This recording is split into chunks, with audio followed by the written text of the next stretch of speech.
गोरेगावच्या Nesco सेंटरमधल्या drugs प्रकरणात अटक झालेल्या नेस्कोच्या अधिकाऱ्यांनी जामिनासाठी मुंबई उच्च न्यायालयात धाव घेतली आहे. आपली अटक बेकायदा असल्याचा दावा त्यांनी याचिकेतून केलाय. ड्रग्ज प्रकरणात अटक झालेल्या सनी जैन आणि बाळकृष्ण कुरूप यांनी मुंबई उच्च न्यायालयात याचिका दाखल केली आहे. नेस्को सेंटरमधल्या म्युझिक कॉन्सर्टमध्ये ड्रग्जच्या अतिसेवनामुळे दोघांचा मृत्यू झाला होता.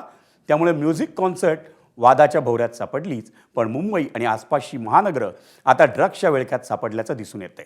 दरम्यान या म्युझिक कॉन्सर्ट दरम्यान आम्ही आमचं कर्तव्य पार पाडत होतो, पण अंमली पदार्थ सेवनाच्या कथित घटनेत आमचा प्रत्यक्ष किंवा अप्रत्यक्ष सहभाग नसल्याचा दावा या याचिकेतून करण्यात आलाय. या प्रकरणात झालेल्या अटकेची कारणंही आपल्याला कळवण्यात आली नव्हती असा दावा याचिकेत करण्यात आलाय.